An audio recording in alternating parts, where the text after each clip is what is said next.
இணையதள நேயர்களை மீண்டும் www.qcrc.in என்ற இணையதளத்திற்காக நியூஸ் தமிழ் செய்திருக்கையில் உங்களை சந்திப்பதில் பெருமகிழ்ச்சி அடைகிறோம். இன்று 5 செப்டம்பர் 2009க்கான முக்கிய செய்திகளை தற்போது பார்க்கலாம். தமிழகத்தில் காங்கிரஸை வலுப்படுத்த வேண்டும் என்பதற்காக காங்கிரஸ் பொதுச் செயலாளர் ராகுல் காந்தி அவர்கள் வரும் 8ஆம் தேதி முதல் 3 நாட்கள் தமிழ்நாட்டில் சூறாவளி சுற்றுப்பயணம் செல்ல இருப்பதாகவும் அதற்காக அவர் நாகர்கோயில் வர இருப்பதாக செய்திகள் வெளிவந்து கொண்டிருக்கிறது. இதை பற்றி நம்முடைய அரசியல் வல்லுநரும் கருத்து கேட்டபோது ராகுல் காந்தி காங்கிரஸை வலுப்படுத்த வருகிறாரா, திராவிட கட்சிகளை அழிப்பதற்காக வருகிறாரா என்று கேள்வி எழுந்துள்ளது என்று அவர்கள் கருத்து வெளியிட்டிருக்கிறார்கள்.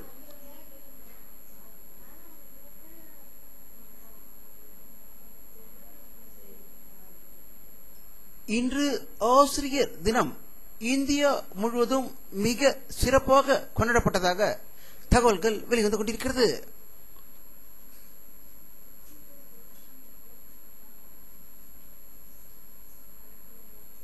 ஆந்திர மாநிலத்தின் முன்னாள் முதல்வர் ராஜசேகர் ரெட்டி அவர்கள் அகால மரணமடைந்த ஹெலிகாப்டரின் கருப்பு பெட்டி தற்போது கிடைத்திருப்பதாகவும் அதை வைத்து அவர்கள் எப்படி உயிர் இழந்தார்கள் என்று ஆய்வு நடத்தப்படும் என்றும், ஹெலிகாப்டர் சுக்கு நூறாக காட்டில் உடைந்திருப்பதை பார்க்கும்போது பல மர்ம முடிச்சுகள் அவரை வாய்ப்பிருக்கிறது என்று தகவல்கள் வெளிவந்து கொண்டிருக்கிறது.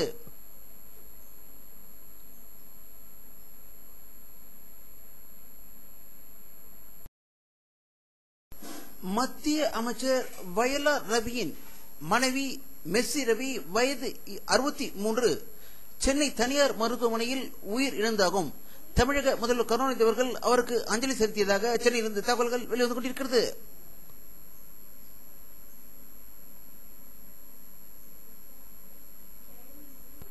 சிவசேனா கட்சித் தலைவர் பால் தாக்கரே தனது கட்சி இதழான சம்னாவில் பீகார் மக்களை பற்றி அவதூறாக கருத்து வெளியிட்டிருந்தார்.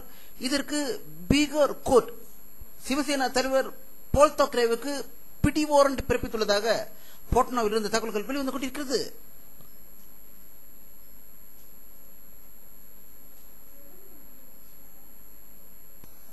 சிவகிரி நெல்கட்டு செவிலில் இன்று திராவிட இந்தியாவின் சிறைபிடித்து வைத்திருந்த ஆங்கிலேயர்களை எதிர்த்து முதலில் முழக்கமிட்ட மன்னன் புலித்தேவனின் 294வது பிறந்த நாள் விழா மிக சிறப்பாக கொண்டாடப்பட்டதாக தகவல்கள் வெளிவந்து கொண்டிருக்கிறது.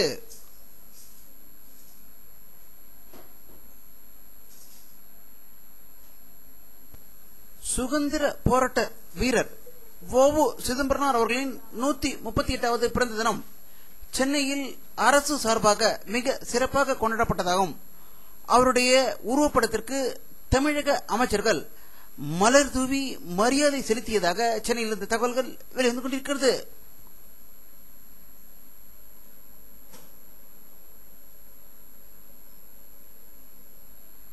லண்டனில் நடந்த பிரேசில், ரஷ்யா, இந்தியா மற்றும் சீனா நிதியமைச்சர்கள் கூட்டத்துக்கு பிறகு சர்வதேச நிதி நிறுவனமான IMF இல் $10 பில்லியன் முதலீடு செய்ய உள்ளது இந்தியா என்று மத்திய நிதியமைச்சர் பிரணாப் முகர்ஜி அவர்கள் செய்தி வெளியிட்டிருப்பதாக தகவல்கள் வெளிவந்து கொண்டிருக்கிறது.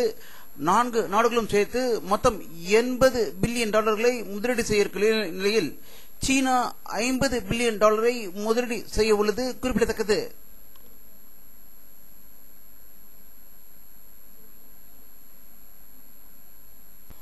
ஆப்கானிஸ்தானில் உள்ள கைபர் போலர் கணவாய் மூலம் ஆடு மாடு மேய்த்துக் கொண்டு வந்த ஆரிய பார்ப்பனிகள் இந்தியாவில் 95% மக்களை ஏமாற்றி மக்களிடம் ரத்தத்தை குடித்துக் கொண்டிருக்கும் ஆரிய பார்ப்பினர்கள் நேபாளத்தில் உள்ள நேபாள மக்களையும் ரத்தத்தை குடிப்பது போல் அங்கு பழமை வாய்ந்த பசுபதிநாதர் கோவிலில் இந்தியாவை சேர்ந்த பார்ப்பனிகள் அர்ச்சனை செய்வதை மாவோயிஸ்டுகள் வன்மையாக கண்டிப்பதாகவும் அங்குள்ள அர்ச்சகர்களுக்கு சரியான உதை கொடுத்ததை இந்திய அரசு வன்மையாக கண்டித்திருப்பதாகவும், ஆனால் இந்தியாவில் 95% திராவிட உண்மையான இந்தியர்கள் மகிழ்ச்சி அடைந்திருப்பதாகவே செய்திகள் வெளிவந்து கொண்டிருக்கிறது.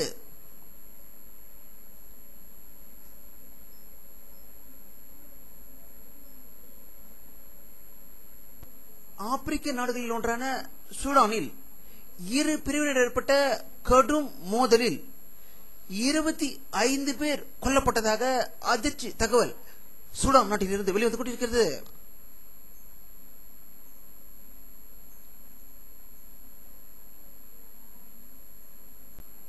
பாகிஸ்தானுக்கான சீன தூதர் லூ அவர்கள் இஸ்லாமாபாத்தில் வெளியிட்டுள்ள ஒரு செய்தி அறிக்கையில் பாகிஸ்தான் செயற்கைக்கோள் தயாரிப்பதற்கான நிதி உதவி, தொழில்நுட்ப உதவி, அனைத்து உதவிகளும் செய்ய சீனா தயாராக உள்ளதாகவும், வெகு விரைவில் பாகிஸ்தானிலிருந்து விண்ணுக்கு செயற்கைக்கோள் ஏவப்படும் என்றும், இதன் பிறகு பாகிஸ்தான் அதிபர் சர்தாரியை சீன அதிபர் ஜூ உண்டாய் சந்தித்து பேச இருப்பதாகவும் செய்திகள் இருப்பதால் இந்தியா அதிர்ச்சி அடைந்திருப்பதாக செய்திகள் வெளிவந்து கொண்டிருக்கிறது.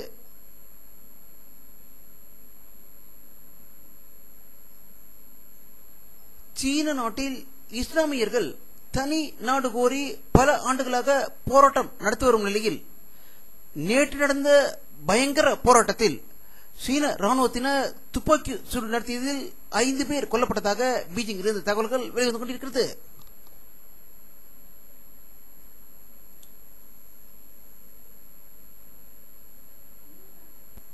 ஏமன் நாட்டில் நடந்த பயங்கர வன்முறையில் 12க்கும் மேற்பட்டோர் கொல்லப்பட்டதாக ஏமன் நாட்டிலிருந்து தகவல்கள் வெளிவந்து கொண்டிருக்கிறது.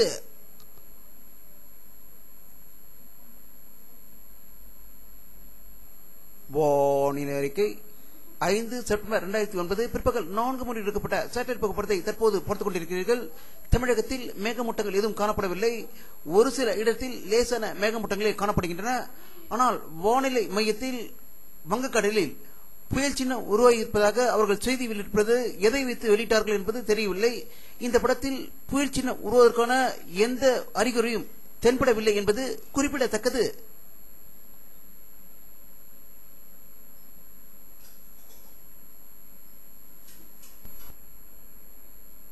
இத்துடன் இந்த செய்தி அறிக்கை நிறைவடைகிறது.